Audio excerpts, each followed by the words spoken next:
do together the instant sambar. Now this sambar is something that we make without coconut, and we will just make the powder then and there, and for one meal, like we just make it for one time cooking, and that's it. You don't make the powder and keep and then use it for the longer run. Okay, simple, easy, quick.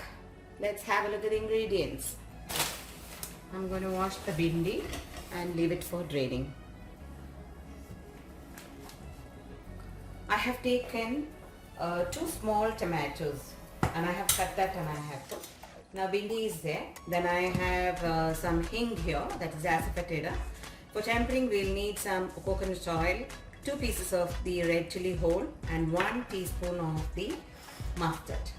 Here I have in this plate which I have to fry and then powder it. Fry this without oil and then powder it. I have taken 1 tablespoon of the coriander seeds, about red chili as per your taste, about 1/4 teaspoon of the fenugreek, about 1 teaspoon of the urad dal, then some curry leaves. I'm going to dump all this into the kadai and start to fry it golden. Ensure that you do not burn this because we are not adding oil at all. So just be very careful and ensure that you don't burn this masala. And I have pressure cooked here about nice 1 heap of the half cup of the tur dal, and I have cooked it very well. Now in this we will not be adding coconut and making this curry, so the thickness comes from the dal and from the masala only. So you need to add little bit.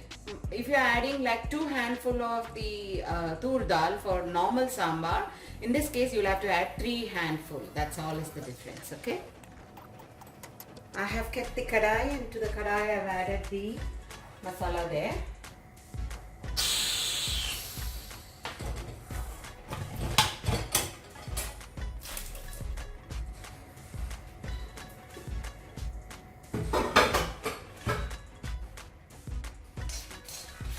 If you are using the hing, the asafoetida, the hard one, the rock-like one, then you need to first fry that and keep aside. In a drop of oil, you can fry that and keep aside, and then do. But in my case, I'm going to use the powder, so I'm not going to add the powder now. Now, when the urad dal here turns golden, I will off the flame. That is done. That means. And don't burn the masala. If you burn the masala, then the entire taste of the sambar goes. Be very careful, and you need to be attentive and careful here. Since I am now using my cast, when I am at the, when these urad turns little brown, I will off it because the other heat will generate from this the cast, and then it will tend to fry it more better. So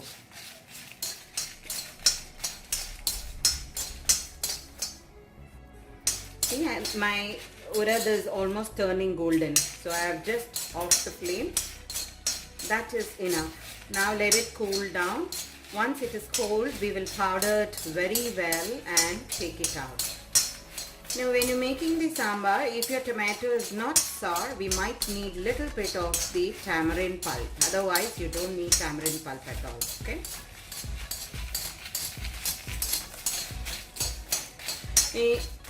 In the case why we've added urad dal here is the urad dal will give a thicker consistency for the sambar. That's it. Let me put it in my jar. Once the masala is getting cold, now I've added here a tablespoon of the coconut oil. To it, I'm going to add in the bindi that we need to fry. Okay. Have an eye on the bindi what you cut, that there should not be any worms. Now I will toss this in the oil for some time, and then we will add it into the dal. I am powdering the masala here. Along to it, I am going to add in about half teaspoon of the asafoetida also and grind. Bindi is fried very well. I'm going to just off it now. Let it sit in the heat itself. In this pot, what I did was, I have added the dal. The tur dal I told you I have cooked. See, I have added here. I have nicely pressure cooked that. To it I have added some turmeric powder here, and I added the tomatoes and the bindi which we fried, the lady's finger what we have fried. Now I'm going to add in some salt. Okay. Because when the vegetable gets cooked well along with the tomato, we will come to know whether we will need to add more of turmeric, more of the tamarind, or the sourness is enough just by the tomato. It depends now on the tomato what we have added. In the other pan there, if you see, I have put some coconut oil there. I'm going to do the tempering now.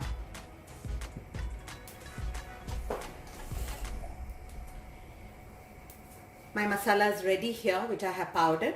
I'm going to add some water into it and I'm going to dilute it and then add into the sambar. I won't add this powder directly onto the sambar. Reason being, now if I do the other way, what happens is immediately the urad dal will cuddle up in the sambar, and then you will see lot of lumps here and there when you are adding into a hot mixture. So what I do, I will dilute it with water. See, I have diluted it with water. Now it's perfect consistency and I can just pour it onto the mix when it is ready. Okay. Now we are going to allow this vegetable boil well and absorb the salt, everything nicely. In the meanwhile, when this oil is hot here, I will add in some mustard along with the broken red chilies and some curry leaves. That will be our tempering for the sambar. There's no garlic, nothing. I have seen some people do that. If you are interested, do it, but I don't do it in my sambar. We don't. We Keralites, we never do it. Adding garlic. Let it splatter, then I will add the red chili and the mustard. Once that is done, I will off the flame there. I have added the sambar mix, what is there, what we had diluted and kept, that one. Mix little bit of water also and add it now. Now allow this mixture boil well, so that what happens is this masala has to get into the bindi and the other ingredients. Now only in the last what I am going to do is I am going to now allow it nicely boil. In the meanwhile, I will mix little bit of the tamarind pulp and keep, just in case if you feel there is no sourness for the curry, then we need to add, because the tomato is not sour, then you need to add. If your tomato is sour enough, then don't add the tamarind. Now I am going to wait, and if I feel I need some tamarind pulp, I will add, okay? My tomato is not sour at all, so I'm just adding little bit of the tamarind pulp just to make it sour enough. Okay, so you see and add. If you feel your tomato is sour, then don't add. Now after this, checking the salt here, and if you feel you want some more asafoetida, you can add little more asafoetida. And check your salt, sourness, everything. Once the sambar is boiled, then we will add in the tempering and then add some curry leaves, some coriander leaves on top, and then off the flame. Now I've added little bit of the curry leaves and the coriander leaves, all the tadka, everything I added. I even added a little bit of hing, and I have made it perfect, and I have kept. And this hot sambar is so tasty to take. You can enjoy this hot sambar with nice rice. It doesn't go great with idli. Of course it will go, it won't be that bad, but I will still say you have it with your rice and then have it with some side dish, whatever you have. Very tasty it is. Try making it. You will really love this. Thank you for watching me here. Happy cooking and happy eating.